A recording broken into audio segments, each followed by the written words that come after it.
welcome back everyone, and welcome if you've just arrived. So yes, I want to say a little bit about what ordination is, what ordination in Triratna is.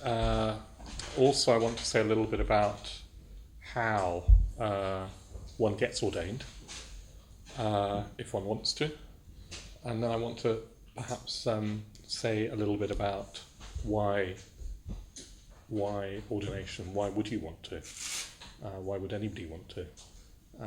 So they're my sort of three kind of areas that I'd like to explore. I've got various things I want to say, but I'm not completely sure what you might be interested in. So I'll try and remember to kind of pause for questions if you've got them at various kind of points. I'll see how it goes anyway. So yes, ordination. What is it? Hi, come on in. So I guess often we, at this class, we don't explicitly talk about ordination. Partly we don't want to talk about it, perhaps, partly because it's difficult to talk about, and partly, well, I always feel I don't want to kind of impose ordination onto anybody.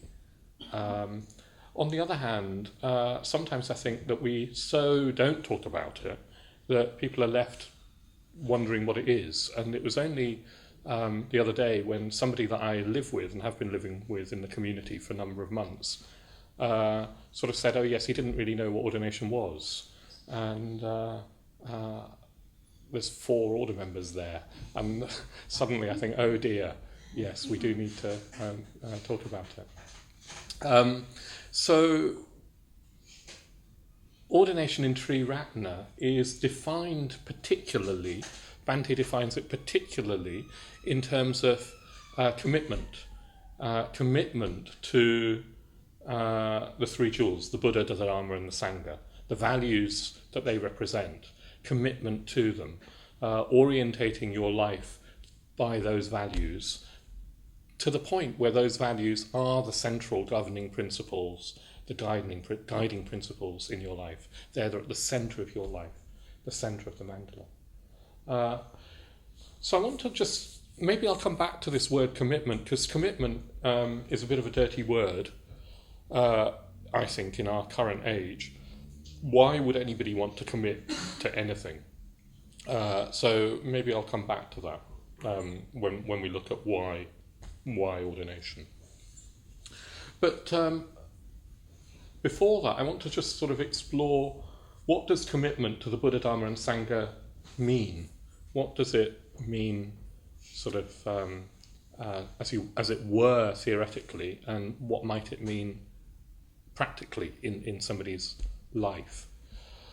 Well, theoretically, one way of talking about it is that what you're committing yourself to is enlightenment. You're committing yourself to gaining enlightenment, and you're committing yourself to gaining enlightenment, not for yourself, or as it were, just for yourself. It doesn't kind of work if you think in terms of spiritual attainment for oneself, but for gaining it for the sake of others. In the ordination ceremony, you actually say, for the attainment of enlightenment, for the benefit of all beings, I accept this ordination. So you're committing yourself to the highest possible human attainment, from a dharmic perspective, the highest possible human attainment. Another way of talking about it, as Bhante and Subhuti have recently been talking about in terms of the stages of the path, is you're committing yourself to realizing spiritual death, real spiritual death, and real spiritual rebirth. Real spiritual death and real spiritual rebirth. You're committing yourself to doing that within the context of the Triratna Buddhist order, because conceivably you could do it in another context, but this is within the context of the Triratna Buddhist order. You're committing yourself to real spiritual death and real spiritual rebirth. And so, well, what do we mean by spiritual death, what do we mean by real spiritual death and real spiritual rebirth? Does anybody have a sort of response to what that might mean?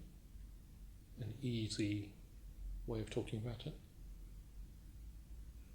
What do we mean by spiritual death or spiritual rebirth? Yes, in a way, that's one good way of talking about it. To let go of egotism. What Bhante says is that the ego doesn't actually exist. There is no such thing as the ego. If you like, the sense of self is a fabrication. The whole point is that it's a fabrication. It's based on a delusion. So real spiritual death would be to see the sense of self as an illusory construct, as a delusion. And that would, if we could really see that me, the sense of me, is a deep-seated delusion. And I don't mean just see it intellectually, I mean it in terms of, in the very sort of marrow of our bones. If we could experience that directly, that the sense of me, the sense of I, is a delusion, and yet by that I don't mean that I don't exist at all. It's almost as if there's still something going on that we loosely define as me, or you, in your case, but that it's not the way we think it is. I don't exist in the way that I think I do, and you don't exist in the way that you think you do, this side of enlightenment. Something's going on, but not in the way that we think it is. When we see that delusion, as it were, when we see it with insight, with true vision, with an intuitive understanding, when we see it for what it is, it's as if we can't ever fall back. If you really see it, you can't ever fall back into that delusion completely. I mean, for a while you might forget about it, but you can't ever completely fall back. It's a bit like somebody telling you that Santa Claus doesn't exist. And there's that awful moment, isn't there, where you might try and think, oh well, probably they're just being mean. I bet he does. And when I was told he didn't exist, I just thought that was a cruel joke being played on me. And actually, after a while, well, even in that moment, you have to kind of admit that you're probably been deluded. And yes, he doesn't. I went to see, have you seen Boyhood? Do go and see Boyhood. Boyhood is my film recommendation of the year, possibly the decade, although I'll soon see another one that I like. But Boyhood is a glorious film of Richard Linklater's of growing up. He's filmed it over 12 years, actually following a boy growing up from the age of 6 to the age of 18, with the actors who are his parents growing older. All the main actors stay the same. Over 12 years he's filmed it. And so you just see this kid growing up, and at one point, I mean, it's full of little incidents, so there isn't a plot, as it were, apart from life itself, so I'm not giving anything away. But at one point, probably as a 7 or 8 year old, he's into Harry Potter, and then he says to his dad at one stage, "Dad, magic doesn't really exist in the world, does it?" And his dad says, "Well, it kind of depends. It depends what you mean by magic, doesn't it?" And the boy said, "Elves." But his dad said, "Well, in a way, you know, it's not so straightforward, because if think of a whale," he said. "Think of a whale. If I was to tell you that underneath the sea there are these mammals that are huge, ginormous, with hearts as big as a whole person, and that they could swallow you up whole, and they breathe, but they live underwater, and they sing to each other," you'd think that I was making it up, wouldn't you? And the little kid sort of, thinks about it and says, "Yeah, I guess so." But he said, But elves, elves, they don't really exist, do they, Dad? Right this moment, there are no elves, are there? And his dad says, well, technically, no elves. And once you have that delusion shattered, you can't fall back. That's what it's like, in a sense, to see through the delusion of the construct of a me. And it's not that everything disappears. When you see through that delusion, actually what happens is something incredible happens.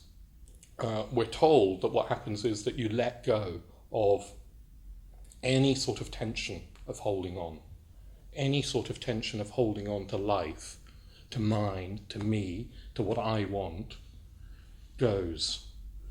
And in that moment, there's a complete release and liberation and bliss and fulfillment and fearlessness and a release of energy and creativity and joy and a sense of being connected to all life and love pouring forth from that.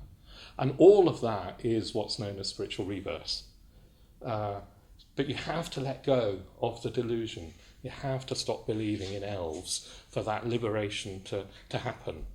And that's easier said than done, because the delusion of a me in the way that I want to exist, this thing, as a fixed and separate entity, isn't just an intellectual delusion.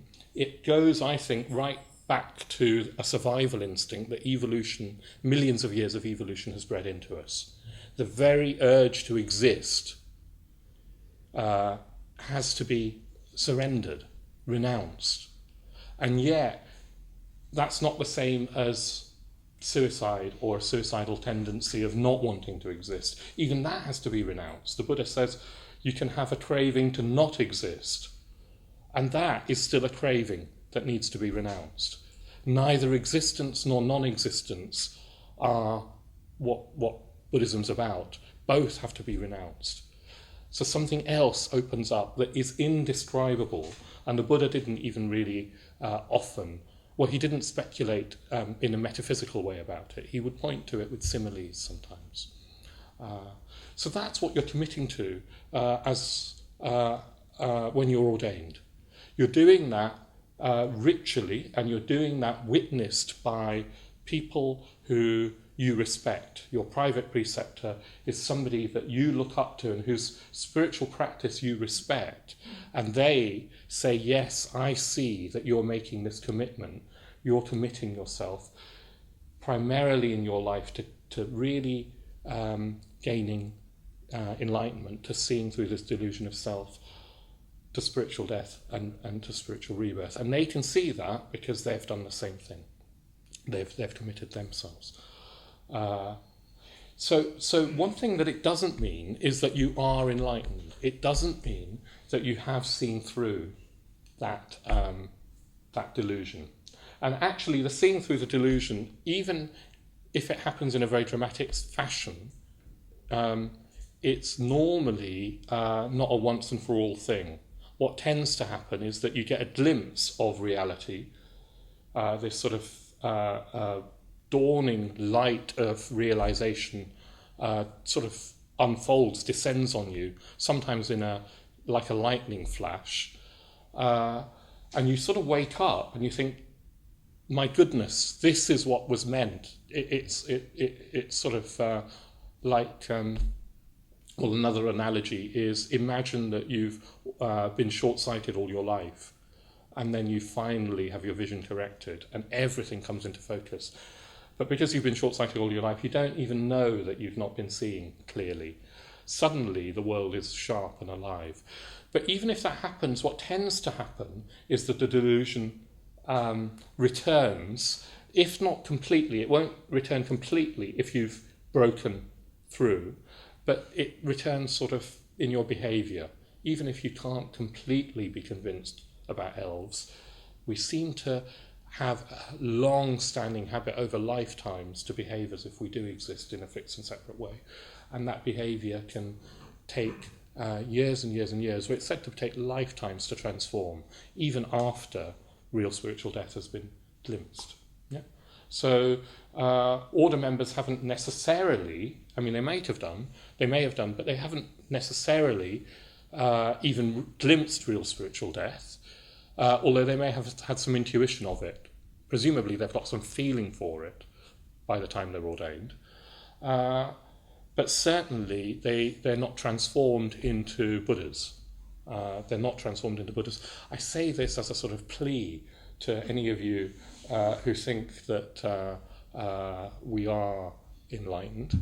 When I first came along to the centre, I kind of related to order members as if they were. Somebody said, no, they're not.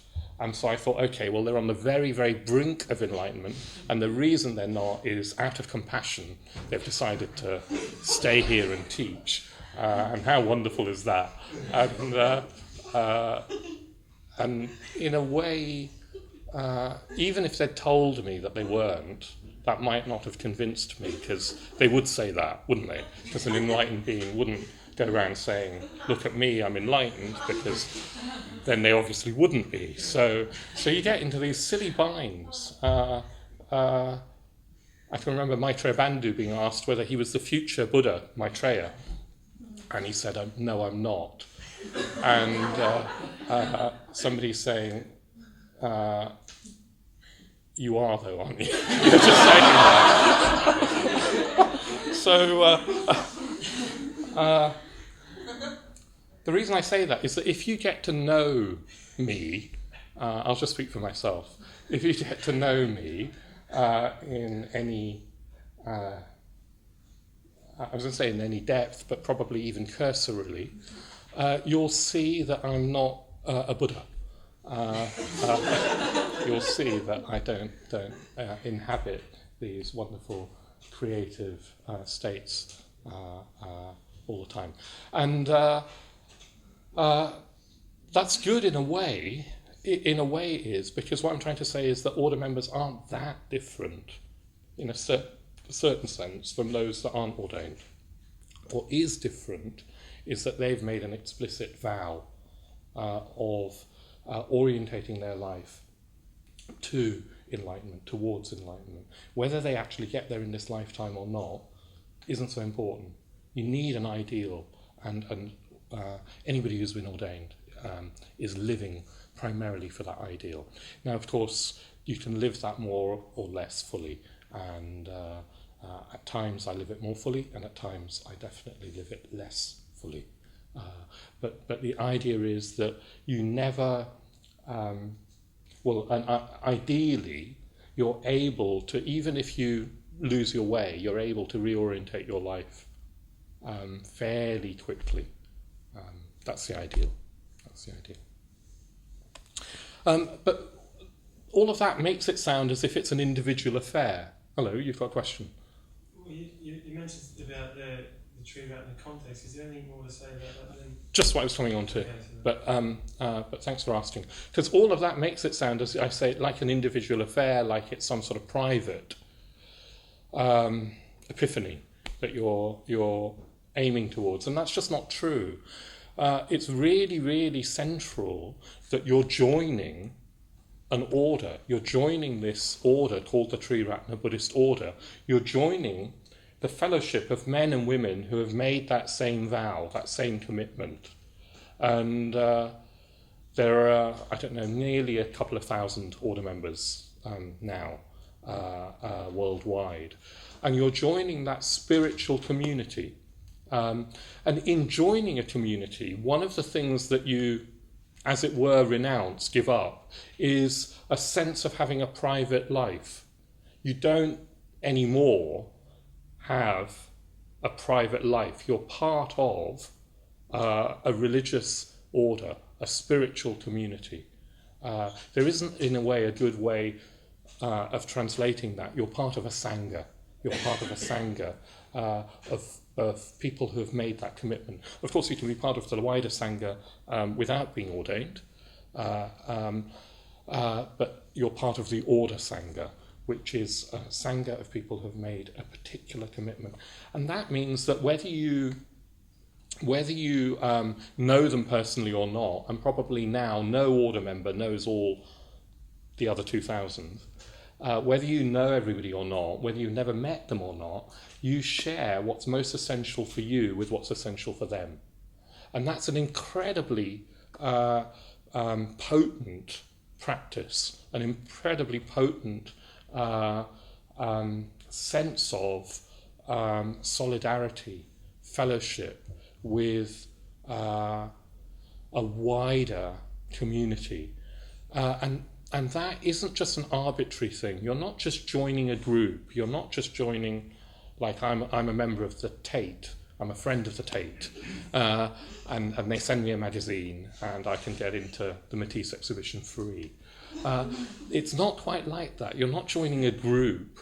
What you're joining is a Sangha, which is a living community of people striving for enlightenment. And the idea is that you, in becoming part of a Sangha and in giving up a sense of just being some sort of individual, isolated entity, you start to loosen the bonds of self. Being part of a larger order, cooperating, serving that community is a safety net against spiritual individualism. One of the dangers of a dharmic life is that even the goal of enlightenment, even striving towards that goal, becomes an individualistic affair. I can become preoccupied overly with my spiritual progress. And the very, very notion, to the extent that I'm concerned about my spiritual progress, at least in that wrong-sided way, to that extent, I've become an obstacle. If the whole purpose is to surrender this notion of a fixed me, I need something to serve that is larger than me. And to turn the spiritual life into another commodity that I want is a travesty of the Dharma. And unfortunately it happens, and it happens increasingly, I think, in a Western Dharmic context. We're so used to a consumerist culture where I get something for every thing that I sort of pay for or give, that you can't help sometimes but relate to ordination as something that I'm going to get, and then spiritual death as something that I'm going to experience. And to that extent, it won't work. It really won't work. So the order, being part of a community, is one way of not becoming self-centered in the spiritual life. And what's more, that community has a purpose. It's one of its manifest purposes is to become, as much as possible, a force for good in the world, a force for helping alleviate suffering in the world, partly, perhaps primarily, through helping other people wake up to the Dharma, but also in whatever ways order members can. That's what you're committing to. You're committing to alleviating suffering, and you're committing to doing that with the fellowship of others. Because individually, each of us can do very little. Collectively, 2,000 people have touched probably tens of thousands, if not hundreds of thousands of lives. Individually, we can do very little. So you're joining with a community, and again, that's not very fashionable. I think a lot of people I meet are inspired by the Dharma. They respond to the Dharma, but they're not so keen on narrowing their options about life and making a commitment, and certainly they don't want to join what they perceive as a group. Why join a group, a religious order, particularly when that sounds like hard work, like you might have to get on with people that you don't even like. I used to think that all order members must love each other. I mean, after all, you don't come across many people in the world who share the ideals of the Buddha, Dharma and Sangha. And after all, they're practicing the metta bhavana possibly for years. How could they not sort of love each other, as it were? you try living with an order member and see what happens. See what happens. They're not always sort of easy. And I include myself. You're because I'll come back to you, pal. Partly why that is the case is that the Dharma life is lived for becoming more and more true, more and more self-aware, and more and more sort of nakedly transparent. When you start practicing, you'll probably found this anyway, but particularly it happens when you make a commitment.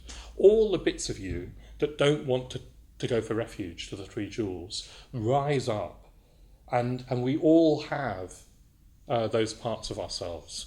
And so not only do they rise up, if you make a commitment, they'll rise up in opposition and do battle. The spiritual life isn't for nothing compared to doing battle. The Buddha said that, he often used warrior imagery for the Dharma life. He said it was the most, gaining enlightenment was the most demanding, difficult thing that a human being could possibly do. So it's like doing battle. And, in England, what we can tend to do, I mean, I'm generalising wildly, and not everybody's English anyway, is live in a nice way. We can be polite to each other, we can sort of get on with each other, we can open doors for each other, we can say thank you a lot and sorry a lot. But in a way that we live on a surface, if we just live like that, we live on a very thin surface. And if you start practicing the Dharma life with any conviction, the surface soon gets scratched away and you can't hide from the less conducive parts of you. And then your vows, which you've made to try and be as skillful as possible, as ethical as possible, become real working grounds. How do you really confront your shadow side, for want of a better word, and still stay kindly and generous, etc., etc.? Yeah, I didn't mean to say all that. Paolo, you had a question. About making a commitment in a Theravada context as opposed to any other context. Okay, so I'll give it a go. I probably won't be able to say very much because of time. When Bhante Sangharakshita founded the Triratna Buddhist order and the Triratna Buddhist community, he'd already had experience, a number of years of experience, of living in India as a Buddhist monk ordained in the Theravadan tradition. And he'd lived, a very, very, by those monastic vows in a very, very traditional kind of way, wearing robes, living on alms food for many years, being celibate. He'd lived in that sort of way. Some of his experiences of the monastic community were disillusioning for him. He realised that for some people, not for everybody, but for some people in the Buddhist East, they'd started to live by the letter rather than the spirit of the Dharma. It's as if the spirit of the Dharma had leached away, and what was left was this dry husk of literalism. And of course this doesn't apply to everybody. I'm again making a generalization, but it's a generalization that has some truth to it. So for example, I'm told, and I don't know very much about the Buddhist East, but there's a long-standing dispute that you can get into in the Theravadan monastic Sangha about which shoulder to put your robe over, the left robe or the right robe, or what time of day can you not have your meal after, or what sort of height of chair you can sit on, depending on whether other monks or lay people are in company? Can you eat with a layperson? Well, you can't, etc., etc. So there's such a lot of literalism that he came across that, and he sort of went with it. But when he came to the West, he saw what was happening to Buddhism here, and the need, the sort of thirst that some people had for Buddhism. And for what he decided was, when he started a community, that he wasn't going to follow have a community, have an order founded on that sort of literalism of lifestyle. What he wanted was an order of men and women, which is a unique thing in the Buddhist world anyway, because women's ordination has all but died out in the Buddhist East. So he wanted an equal ordination for men and for women, based on their commitment to going for refuge to the Three Jewels, not based on whether they wore robes, whether they were monks or nuns, what sort of work they did. The lifestyle thing, he realised, was a secondary issue. What was more important was that they committed themselves to the ideals of the Dharma and lived a skillful life. Yeah. So this is a new attempt. It's an attempt at a new form of Buddhism, which is trying to go back to the principles that were alive in the Buddha's day, and see if we can apply them in our 21st century lives. So the Triratna Buddhist order and the Triratna Buddhist community is a new form of Buddhism. There's more I could say about that, but that's all I'm going to elaborate on at the moment. Maybe we'll come back to it if we've got time. So maybe that's enough about what ordination is. In terms of the ritual itself, there are two parts to the ritual. Subhadramati mentioned this last week. There's a private ceremony and a public ceremony. In the private ceremony, you're ordained, just you, witnessed by your private preceptor. He or she witnesses you as making the same commitment that they have made. And that is a very, very powerful thing, to be seen and making a commitment to your ideals in front of somebody that you revere, that you respect. And then there's a public ordination. And in the public ordination, it can be very public, or it can be just a group of you who are getting ordained. When I was ordained in India, and there were 6 of us getting ordained, and it was a sort of public holiday in India, not because I was getting ordained, but because it coincided with some sort of public holiday. And I was quite ignorant of this, so I didn't expect, between 5,000 and 10,000 people came to the ceremony, and suddenly they were all sort of wanting to congratulate me. And so it can be very public in India, or in the West, in Europe, it tends to be a bit of a smaller thing. But you're welcomed into the order publicly, and you realise that you've joined a community, a Sangha. Yeah? You're also given a new name. You're given a new name in your private ordination, and it's made public at your public ordination. And your new name is chosen for you by your private preceptor. And it represents, in a way, your new life. It's an initiation into a new life. It represents your path. It represents your potential. It represents who you will really be when you achieve Buddhahood. You will really be this Buddha. And it's also a path. All the names have some sort of striving element to them. So you're given this new name that applies just to you, that is your path. And you're also introduced to meditation practices that are particularly oriented to spiritual death and spiritual rebirth. Until that point, until somebody's ordained, we tend not to introduce people to what are called Vipassana meditation practices. You have to be really committed, and you have to be relatively integrated and relatively emotionally positive in order to practice these practices safely. If you're not ready for them, they can be destabilizing, even dangerous. So one isn't ordained and introduced to them until people see that you're ready to handle Vipassana practices. So you're given a whole path. Everything opens up at ordination. A whole new path opens up.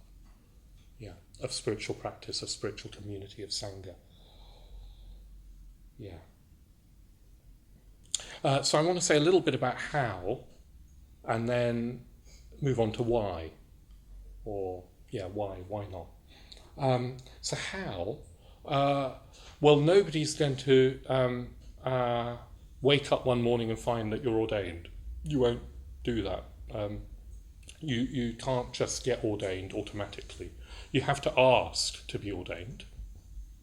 You can ask any order member, and then they'll take it from there, as it were. But you have to ask to be ordained. In fact, you have to keep asking to be ordained.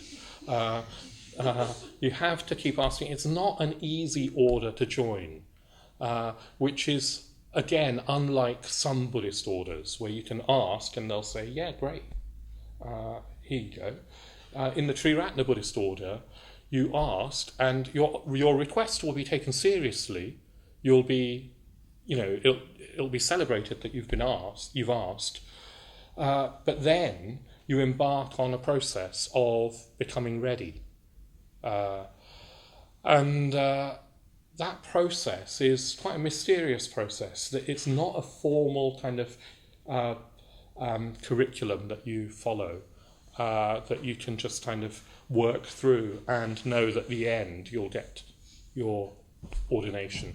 It's not like that, because it's a process where you're being helped to become more of an individual who's more integrated, more emotionally positive, who really understands the import of this commitment that you're going to make. You have to show that you are able to make a commitment and to keep a commitment. You have to show that your ethical life is completely open to scrutiny, and not just open to scrutiny, but you're willing to change.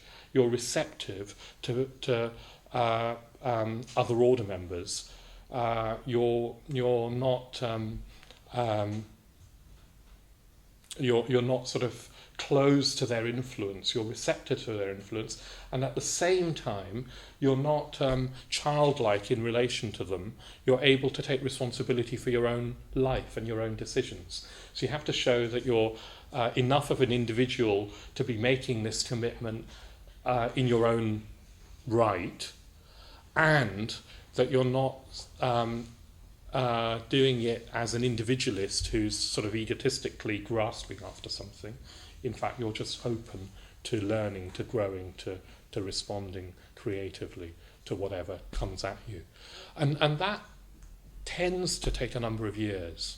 You ask for ordination, and then people around you, if you're lucky, order members around you, will help you in this process. We've got a number of kind of formal elements to the process, so you can go on training retreats, ordination training retreats that are just for men and women in that process. In fact, you're expected to go on those ordination training retreats. But in a way, that's not nearly enough. Bhante says, one of the things he says is that the Dharma is caught, not taught. The Dharma is caught, not taught. And primarily it's caught through Kalyana Mitrata, through spiritual friendship.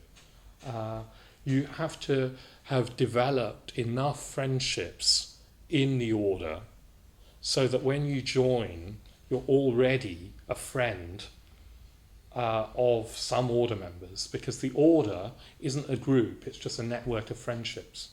There's no power structure in the order, for example. There's nobody in the order, even Sangharakshita, who can tell any other order member what they should do. It's completely anarchic.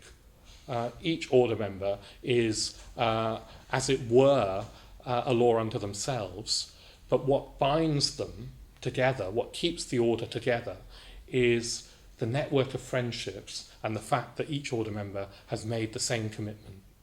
Yeah, we've got the same ordination. So you train in that, and it takes a number of years, normally. So the men and women who have just been ordained, I think the shortest period of time was around 3 years, the longest probably, 10, 12 years or something. It depends on you and how ready you are to take that step as to how quickly you'll be able to take that step. And then the people who know you, order members who have got to know you, who you have got to know, who have become friends, will reach a consensus at some point and say, yes, we think you're ready. And at that point, you still have to say, yes, I want to get ordained. Do you still want to go through with this? In fact, you have to keep asking, even in the ordination ritual itself. One of the key aspects of the ordination ritual is you ritually asking for ordination. So it's very, very important that you're not doing it because somebody else thinks it's a good idea. It has to be because you want to dedicate your life to this. Just as nobody else can meditate for you. I can say, look, meditation is wonderful, it'll transform your life. But I can't make you meditate. Yeah? Even if one could make somebody else sit down and close their eyes. You can't make somebody practice the Dharma life. They've got to want to do it. Yeah. I have two questions, and they apply both in terms of ordination and both in terms of what we do in terms of coming here. Yeah. The first one is, why is there a certain importance, or at least it seems to me like there is a certain importance based on being separate in terms of gender. Yeah. So there are lots of retreats and a lot of things that happen where it's men only and women only, and I can't understand why. Yeah. And second, I imagine that a lot of these rituals happen in a language that is not English, and it's a mixture. And I wonder why, because one of the things I struggle with in terms of the chanting that we do and the pujas that we do is a lot of it happens in a language that is not English, and I find it hard to participate, and I wonder why. Yes, it hasn't been translated. Two very good questions. I'll take them in the order that you gave them. Yeah, in our order, we've got a single ordination for men and for women. It's an equal ordination, and the order consists of men and women. It's one united order. And at the same time, there's quite a lot of emphasis given to activities, single-sex activities. And that's evolved partly through trial and error. And when Bhante first started this order, he didn't assume that that's how it would be. He thought maybe we'll just have a single kind of mixed set of activities. Yeah. In the East, you have a lot more segregation between men and women in their spiritual lives. He assumed that wasn't necessary. That might have been a cultural thing in the East, but not necessary in the West. However, experience amongst the early people in Triratna showed that actually men and women do seem to have different needs at different times. That they are, if you're trying to transform the whole of your life, all of your volitions, if you're trying to look at what makes you tick, men and women do have different responses to different situations on the whole. Of course, any generalization is false in the specifics at times, but nevertheless, there's a pragmatic truth that men and women seem to have different needs. So speaking as a man, for example, a lot of our activities at the centre are mixed like this classes. But then if you become a mitra, you're you'll probably find yourself in this centre anyway, in a single-sex study group. And speaking as a man, what I find is that men that I know, myself probably, but it's easier to see in other people, behave differently in a single-sex situation to when they're in mixed company. And it's not just to do with sexual attraction, because it seems to apply to men whether they're straight or gay. And I'm told by my women friends that that's true of women as well. They seem to respond differently at times, and it's very, very helpful. One of the other things is that I think you need role models in the Dharma life. The Buddha, in a way, is the ultimate role model, but he isn't here in the flesh. You need role models that are closer to you if you're going to take this very radical, courageous step. And I think it's easier if you've got a role model of the same gender. Yeah? It's really much, much easier. Now, in our order, we don't have a very explicit kind of teacher-pupil. I mean, there is a hierarchy, but it's an informal hierarchy of experience, of friendship. The emphasis is on friendship, and in that friendship, one party might be more experienced than another. So then what's emphasised is friendships between people of the same gender. Can you make friendships, if you're a woman, with more women? Some of whom might be more experienced than you in some ways in the Dharma life, and who you can learn from. And for men, can they make friendships with men? Yeah. Speaking again as a man, in our culture, it isn't that common for grown men to go out their way to make friendships with grown men. It's something you do as a kid, and then you reach a certain age and you stop. I mean, I think it's a bit different for women, I suspect. But men typically in this country, in this culture, left to their own devices, won't bother. Yeah. So one of the things, at least for men, it's quite useful to have single-sex situations where you're sort of forced to make friendships with other men. There's also a whole element of sexual projection, gender projection. I'm not going to go into that, but I think you can argue it different ways, and I've never felt completely convinced by any of the sort of psychological arguments. But there is a sort of theory that men and women need to, in a way, learn to own both their masculine and their feminine qualities, rather than let the other sex hold that for them. Yeah? And they do that better in single-sex situations.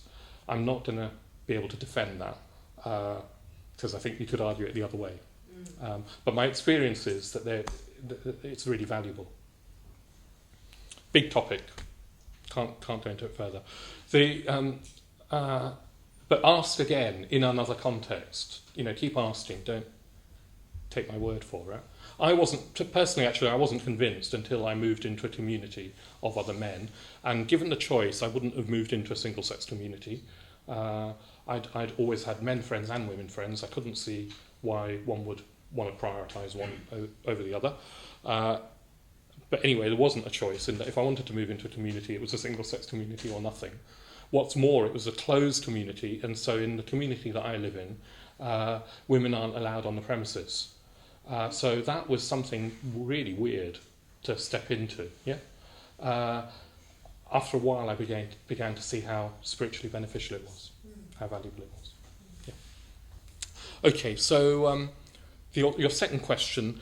Language, it links us to the whole tradition. It links us to the language of the Buddha, or something that close to the language of the Buddha. It links us to the Buddhist East. It means that we remember that we are linked to a 2,500-year-old tradition that's universal.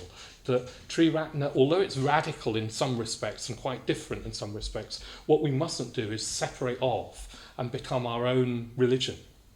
Yeah, and when you're making this really, really important ritual statement, you want to understand what you're saying, but you also want to be linked to It's very moving to, like we chanted the refuges and precepts at the beginning of the class, that's how people would have become Buddhists when the Buddha was alive.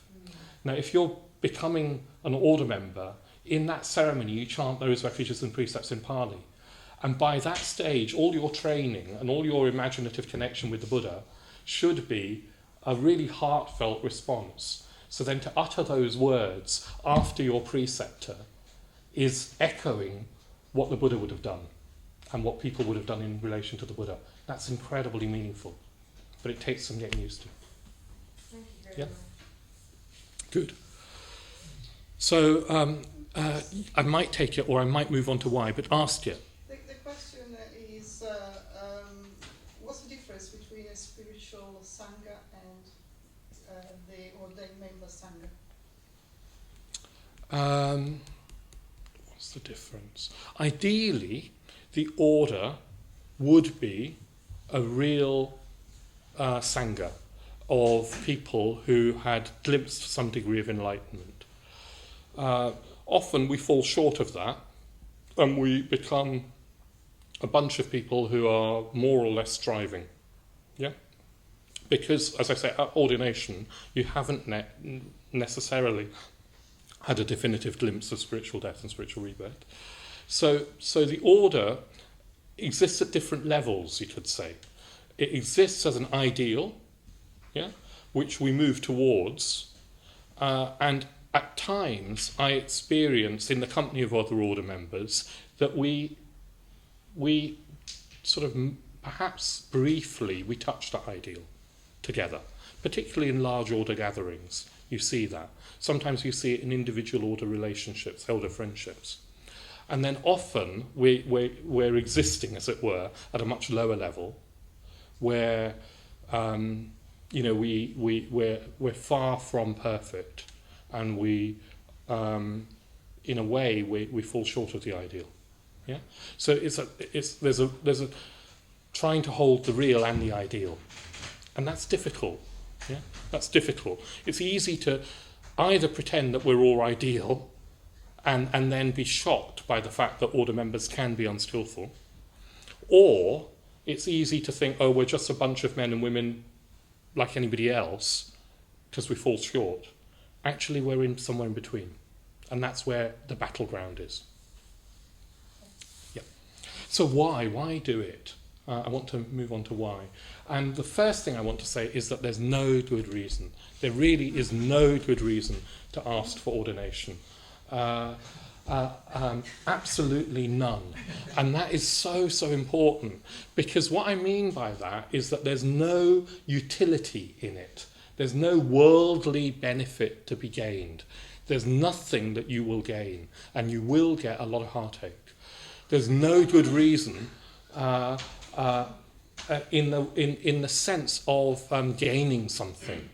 Yeah, you don't sort of acquire anything, and yet you have to give a huge amount. Ideally, you try and give more and more to the point where you're ready to surrender your whole life to the Dharma life. That's, for me anyway, that's some way away. So in that utilitarian sense, you don't gain anything. Yes, you gain a new name, you gain a kesa, you gain some spiritual practices. But frankly, there are easier ways of getting a bit of cloth around your neck. And you can change your name by default, whether somebody chooses it for you or not. There are easier things that you can do with your life. So there's no worldly reason for it, and that's why it's so important. That's why it's so important. It's important because the real values in this life are not utilitarian. They're not utilitarian. They exist at a different level. They exist at a completely different level. An analogy for me is artists. On Friday I went to see the Matisse cutouts at the Tate, and you get a man at the end of his life,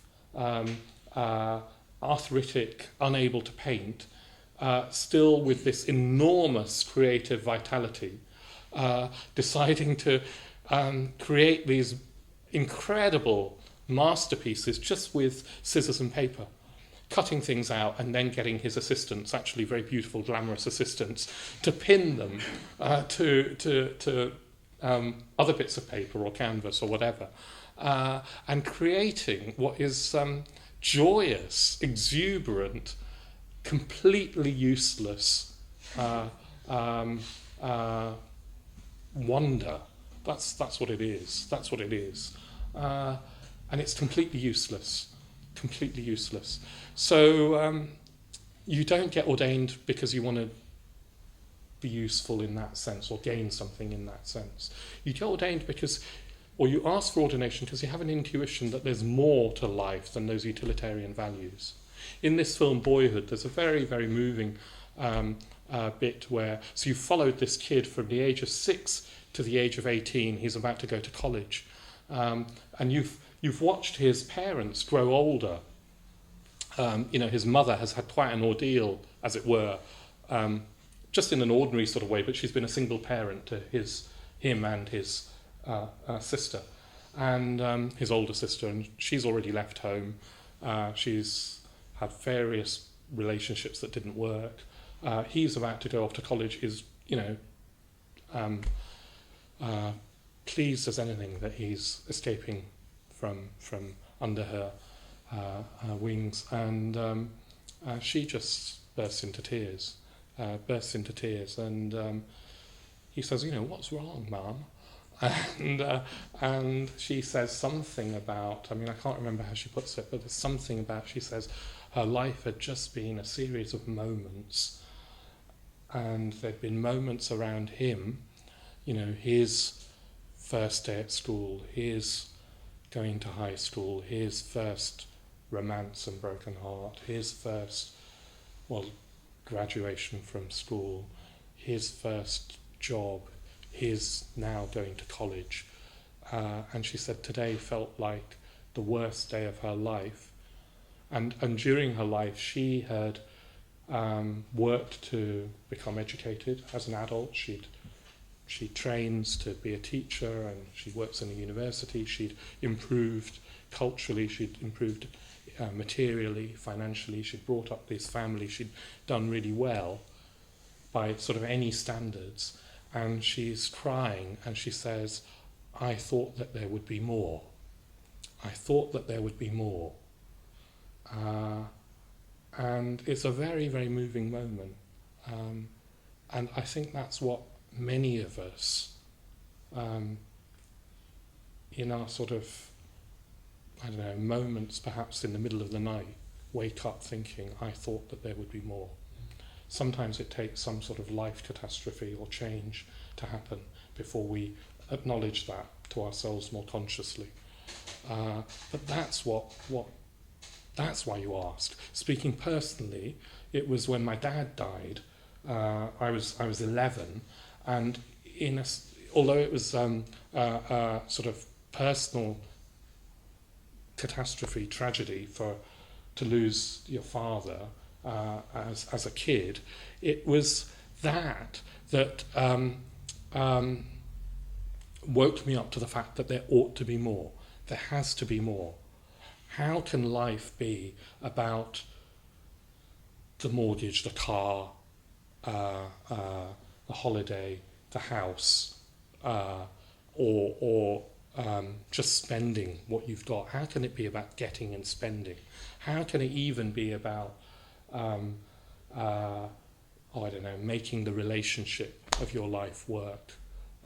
All of those things, I'm not saying they're unimportant, but how can they be what being human is about? If that's what being human is about, what a poor, impoverished notion of life we have. That's why you ask for ordination, because you have an inkling that there's more. Around the time I was getting ordained, I came across Rilke, and I just want to read you something of a little bit of one of the Duino elegies, the 9th elegy.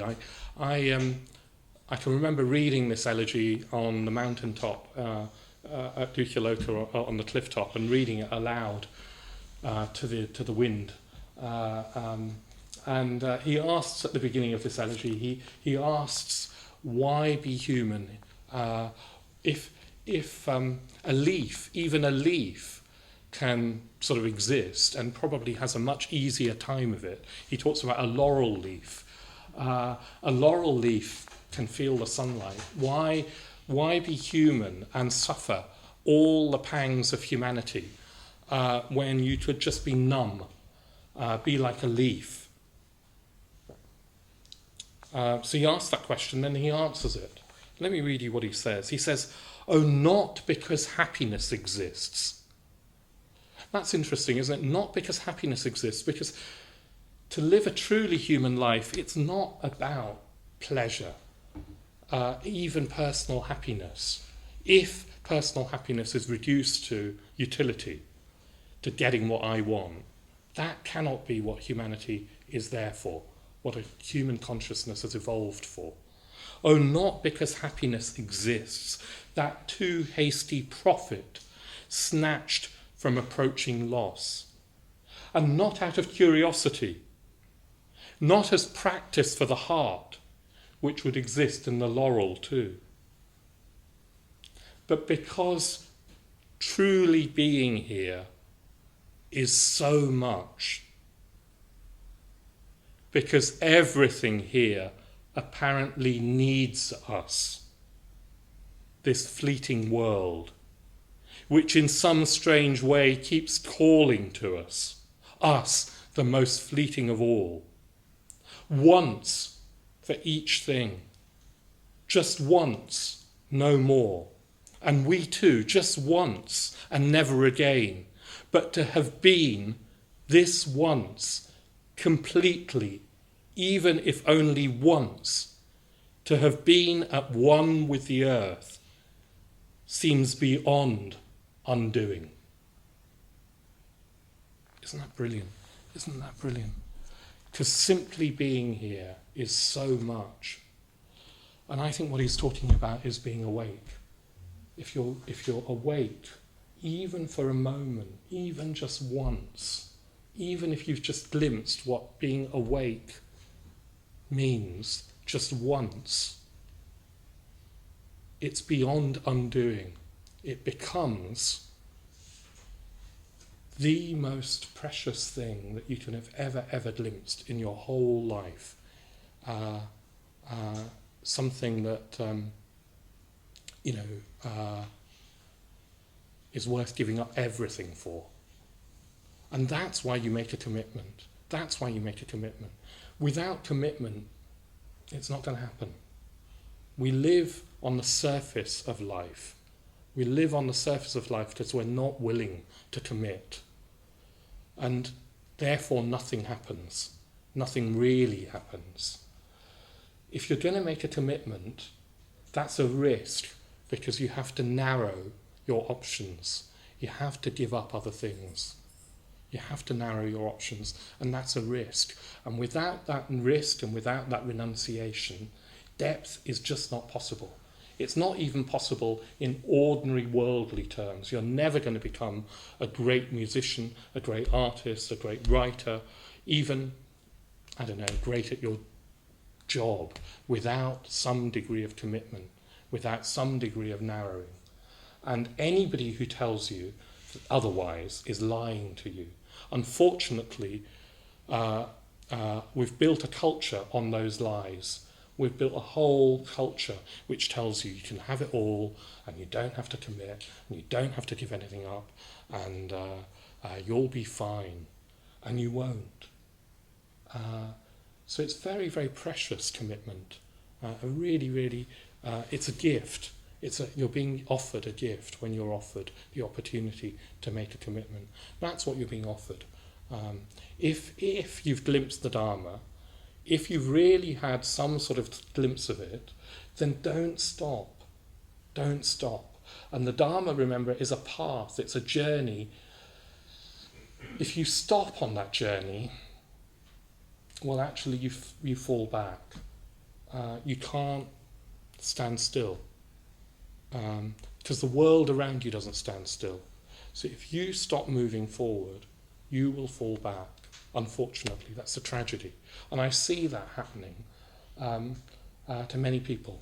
And I think it's a tragedy. Personally, I wish that, well, I sometimes think it would be less tragic for somebody never to have encountered the Dharma, never to have glimpsed what it would be like to be awake and fulfilled, than to encounter it and then lose it, and then to forget it. That feels a human tragedy to me. But it happens. We forget. So don't forget. That's what I'd say. Of course, that might happen in different ways. I mean, your progress can happen in different ways. But in the Triratna Buddhist order and community, if you want to really commit to spiritual death and rebirth, then you do it through joining this order. Of course, you've got to be completely free whether you want to decide to do it or not. But speaking personally, it's the most important thing that I think anybody can do with their life. And it's only the beginning. It's a journey that never stops. It's an adventure. And what an incredible thing to give your life to. So I don't want to say any more. Maybe we'll leave it there. I don't have any more time. Thank you very much.